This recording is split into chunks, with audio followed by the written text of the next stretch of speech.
ಅನಂತಕುಮಾರ್ ಹೆಗಡೆ ಒಬ್ಬ ಹುಚ್ಚ. ತಲೆ ಕೆಟ್ಟಿದೆ ಅವ್ರ ಬಗ್ಗೆ ಮಾತಾಡಕ್ಕೆ. ಹುಚ್ಚು ಸವಾಸ. ಹೆಗಡೆಗೆ ಹಿಗ್ಗಮುಗ್ಗ ಬೈದಿದ್ದಕ್ಕೆ ಮಧು ಬಂಗಾರಪ್ಪ. ಮತ್ತೆ ರುಚಿಗೆದ್ದ ಪ್ರದೀಪ್ ಈಶ್ವರ್. ನಮಗೆ ಕಾಂಗ್ರೆಸ್ ವಿರೋಧಿ ಅಲ್ಲ, ಸಿದ್ದರಾಮಯ್ಯ ಮಾತ್ರ ನಮ್ಮ ವಿರೋಧಿ ಅಂತೇಳಿದ್ದ ಸಂಸದ ಅನಂತಕುಮಾರ್ ಹೆಗಡೆ ಅವರಿಗೆ ರಾಜ್ಯ ಕಾಂಗ್ರೆಸ್ ಮತ್ತು ರಾಜ್ಯ ಬಿಜೆಪಿ ನಾಯಕರು ಪ್ರತಿದಿನ ಕ್ಲಾಸ್ ತಗೊಂತಾನೆ ಇದ್ದಾರೆ.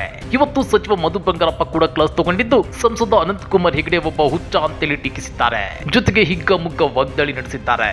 ಹಾಗಾದ್ರೆ ಮಧು ಬಂಗಾರಪ್ಪ ಹೆಗಡೆ ಅವರಿಗೆ ಹಿಗ್ಗಮುಗ್ಗ ಬೈದಿದ್ದು ಯಾಕೆ ಗೊತ್ತಾ? ಅದನ್ನ ಡೀಟೇಲ್ ಆಗಿ ತೋರಿಸ್ತೀವಿ. ಆದ್ರೆ ಅದಕ್ಕಿಂತ ಮೊದಲು ಹಲೋ ಕನ್ನಡ ಯೂಟ್ಯೂಬ್ ಚಾನಲ್ ಅನ್ನ ಸಬ್ಸ್ಕ್ರೈಬ್ ಮಾಡ್ಕೊಳ್ಳಿ. ಹಾಗೇನೇ ಪಕ್ಕದಲ್ಲಿರೋ ಬೆಲ್ ಬಟನ್ ಅನ್ನು ಪ್ರೆಸ್ ಮಾಡಿ. ಅನಂತಕುಮಾರ್ ಹೆಗಡೆ ಸಂಸದರಾಗಿ 4.5 ವರ್ಷ ಆಗಿದೆ. ಆದ್ರೆ 4.5 ವರ್ಷ ಸುಮ್ಮನಿದ್ದು ಇನ್ನ ಎಲೆಕ್ಷನ್ಗೆ 3-4 ತಿಂಗಳು ಬಾಕಿ ಇರೋ ಟೈಮಲ್ಲಿ ದೇವರು ಧರ್ಮದ ಹೆಸರಲ್ಲಿ ಕಾಂಗ್ರೆಸ್ ನಾಯಕರ ವಿರುದ್ಧ, ಅದರಲ್ಲೂ ಸಿಎಂ ಸಿದ್ದರಾಮಯ್ಯನವರ ವಿರುದ್ಧ ವಾಗ್ದಾಳಿ ನಡೆಸುತ್ತಿದ್ದಾರೆ. ಸಿಎಂ ಸಿದ್ದರಾಮಯ್ಯನವರನ್ನ ಮಗನೇ ಅಂತೇಳಿ ಏಕವಚನದಲ್ಲೇ ಟೀಕಿಸಿದ್ದಕ್ಕೆ ಭಾರಿ ಆಕ್ರೋಶ ವ್ಯಕ್ತವಾಗಿತ್ತು. ಹೀಗಾಗಿ ಅನಂತಕುಮಾರ್ ಹೆಗಡೆ ಅವರ ಹೇಳಿಕೆಯನ್ನ ಖುದ್ದು ಬಿಜೆಪಿ ನಾಯಕರು ಕೂಡ ಖಂಡಿಸಿದ್ರು. ಹೀಗಿದ್ರು ಅನಂತಕುಮಾರ್ ಹೆಗಡೆ ಮಾತ್ರ ತಮ್ಮ ಬಾಯಿಗೆ ಬೀಗ ಹಾಕ್ತಿಲ್ಲ. ದಿನಕ್ಕೊಂದು ಹೇಳಿಕೆ ಕೊಡ್ತಿದ್ದಾರೆ. ಅಪ್ಪ ಅಮ್ಮ ಇಲ್ಲದೆ ಇರೋರು ಜಾತ್ಯತೀತದ ಬಗ್ಗೆ ಮಾತನಾಡ್ತಾರೆ. ಸಂಸ್ಕೃತಿ ಸಭ್ಯತೆ ಬಗ್ಗೆ ಬರ್ಲಿ, ಕಾಂಗ್ರೆಸ್ನವರೆಲ್ಲರನ್ನು ಕೂರಿಸಿಕೊಂಡು ಪಾಠ ಮಾಡ್ತೀನಿ ಅಂತೇಳಿ ಮಾತಿನ ದಾಳಿ ನಡೆಸ್ತಾನೆ ಇದ್ದಾರೆ. ಜೊತೆಗೆ ಹಿಂದೂ ಮುಸ್ಲಿಂ ಧರ್ಮದ ವಿಚಾರದಲ್ಲಿ ನಾಲಿಗೆ ಹರಿಬಿಡೋ ಸಂಸದರು ತಮ್ಮ ಕ್ಷೇತ್ರದ ಅಭಿವೃದ್ಧಿ ಮತ್ತು ಸಮಸ್ಯೆಗಳ ಬಗ್ಗೆ ಜನ ಮತ್ತು ಮಾಧ್ಯಮಗಳು ಕೇಳಿದ್ರೆ ತುಟಿಕ್ ಪಿಟಿಕ್ ಅಂತಿಲ್ಲ. ಹಾಗಾದ್ರೆ ಅನಂತಕುಮಾರ್ ಹೆಗಡೆ ಅವರಿಗೆ ದೇವರು ಧರ್ಮ ಚುನಾವಣೆಯ ಸರಕಾಗಿದೆಯಾ ಅನ್ನೋ ಅನುಮಾನ ವ್ಯಕ್ತವಾಗ್ತಿದೆ. ಈ ಬಗ್ಗೆ ಇವತ್ತು ಸಿರಿಸಿಯಲ್ಲಿ ಮಾಧ್ಯಮದವರೊಂದಿಗೆ ಮಾತನಾಡಿರೋ ಸಚಿವ ಮಧು ಬಂಗಾರಪ್ಪ, ಪ್ರಜಾಪ್ರಭುತ್ವದಲ್ಲಿ ಜನರಿಂದ ಮತ ಪಡೆದು ಜನರಿಗೆ ದ್ರೋಹ ಮಾಡಿದ ಮೊದಲ ವ್ಯಕ್ತಿ ಅನಂತಕುಮಾರ್ ಹೆಗಡೆ.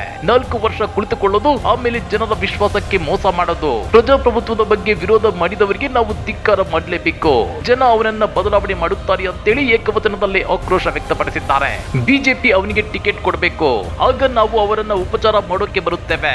ನಾನು ಕೂಡ ಸೋತಿದ್ದೇನೆ, ಆದ್ರೆ ಮಾನ ಮರ್ಯಾದೆ ಬಿಟ್ಟು ಈ ತರ ಮಾಡೋದನ್ನ ಮಾಡಿಲ್ಲ. ಮನುಷ್ಯನೇ ಅಲ್ಲ ಅವನು, ತಲೆ ಕೆಟ್ಟಿರೋ ವ್ಯಕ್ತಿ, ಮಾನ ಮರ್ಯಾದೆ ಇಲ್ಲದಿರೋ ವ್ಯಕ್ತಿ ಅಂತೇಳಿ ಏಕವಚನದಲ್ಲೇ ವಾಗ್ದಾಳಿ ನಡೆಸಿದ್ದಾರೆ. ತಲೆ ಕೆಟ್ಟಿದೆ ಅವ್ರ ಬಗ್ಗೆ ಮಾತಾಡಕ್ಕೆ.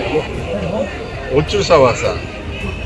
4 ವರ್ಷ ಕುತ್ಕೊಳ್ಳೋದು, ಜನರ ವಿಶ್ವಾಸದಿಂದ ಮತ ಹಂಚ್ಕೊಂಡು ಮತಕ್ಕೆ ದ್ರೋಹ ಮಾಡ್ತಕ್ಕಂಥ ಇಡೀ ದೇಶದೊಳಗೆ ಮೊದಲೇ ವ್ಯಕ್ತಿ ಯಾರು ಅಂದರೆ ಅನಂತಕುಮಾರ್ ಹೆಗಡೆ.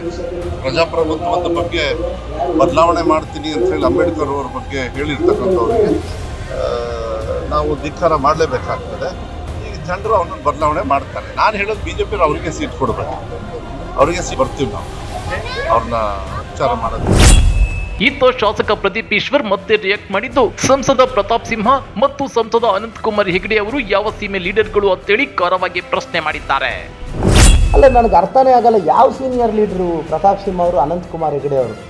ಅಲ್ಲ, ಅನಂತಕುಮಾರ್ ಹೆಗಡೆ ಅವರೇ ನನಗೆ ಅರ್ಥನೇ ಆಗ್ತಲ್ಲ. ಬಹಿರಂಗ ಚರ್ಚೆಗೆ ಬನ್ನಿ, ಸಂಸ್ಕೃತಿ ಬಗ್ಗೆ ಮಾತಾಡೋಣ.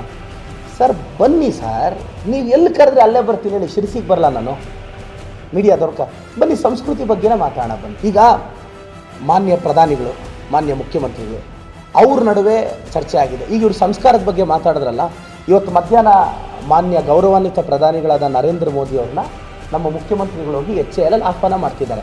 ಲಾಸ್ಟ್ ಇಯರ್ ಅಂಕೋಲಕ್ಕೆ ಮಾನ್ಯ ಪ್ರಧಾನಿಗಳು ಬಂದಿದ್ರೆ ಅದೇ ಪಕ್ಷದ MP ನಿಷ್ಠಾವಂತ ಕಾರ್ಯಕರ್ತರು ಯಾಕೆ ಅನಂತಕುಮಾರ್ ಹೆಗಡೆ ಅವರು ಹೋಗಿ ಒಂದು ವೆಲ್ಕಮ್ ಮಾಡಲಿಲ್ಲ?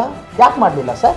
ಇವಾಗ ಸಂಸ್ಕಾರದ ಬಗ್ಗೆ ನಮಗೆ ಪಾಠ ಹೇಳ್ಕೊಡ್ತಾರಲ್ಲ. ನಾನು ಅನಂತಕುಮಾರ್ ಹೆಗಡೆ ಅವರಿಗೆ, ಪ್ರತಾಪ್ ಸಿಂಹ ಅವರಿಗೆ ಗೌರವ ಕೊಟ್ಟು ಮಾತಾಡ್ತಾ ಇದ್ದೀನಿ. ಅದರ ಅರ್ಥ ಗೌರವಕ್ಕೆ ಅವರು ಅರ್ಹರು ಅಲ್ಲ ಅಂತಲ್ಲ, ಅವರ ಗೌರವಕ್ಕೆ ಅರ್ಹರು ಅಂತ ಗೌರವ ಕೊಡ್ತಿಲ್ಲ. ನಮ್ಮ ಮನೇಲಿ ಸಂಸ್ಕಾರ ಕಲಿಸಿದ್ದಾರೆ, ಅದಕ್ಕೆ ಮಾತಾಡ್ತಾರೆ. ಇನ್ನ ಸಂಸದ ಅನಂತಕುಮಾರ್ ಹೆಗಡೆ ಒಬ್ಬ ಹುಚ್ಚ, ಮೆಂಟಲ್ ಗಿರಾಕಿ.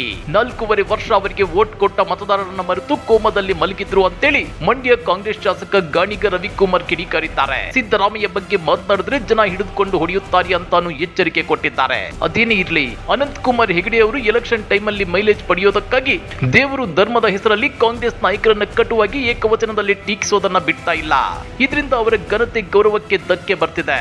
ಇತ್ತ ರಾಜ್ಯ ಕಾಂಗ್ರೆಸ್ನ ಶಾಸಕರು ಕೂಡ ಅನಂತಕುಮಾರ್ ಹೆಗಡೆ ಅವರ ವಿರುದ್ಧ ವಾಗ್ದಾಳಿ ನಡೆಸಿದ್ದಾರೆ. ಇದು ಹೀಗೆ ಮುಂದುವರೆದ್ರೆ ಮುಂದೆ ಅದೆಲ್ಲಿಗೆ ಹೋಗಿ ನಿಲ್ಲುತ್ತೆ ಅನ್ನೋದನ್ನ ಕಾದು ನೋಡಬೇಕಾಗಿದೆ. ಈ ಬಗ್ಗೆ ನೀವೇನಂತೀರಾ? ಕಮೆಂಟ್ ಮಾಡಿ, ವಿಡಿಯೋ ಲೈಕ್ ಮಾಡಿ, ಶೇರ್ ಮಾಡಿ. ಇಂಥ ಮತ್ತಷ್ಟು ರೋಚಕ ರಾಜಕೀಯ ಸುದ್ದಿಗಳನ್ನ ಮಿಸ್ ಮಾಡದೆ ನೋಡಬೇಕು ಅಂದ್ರೆ ಹಲೋ ಕನ್ನಡ ಯೂಟ್ಯೂಬ್ ಚಾನಲ್ ಅನ್ನ ಸಬ್ಸ್ಕ್ರೈಬ್ ಮಾಡ್ಕೊಳ್ಳಿ.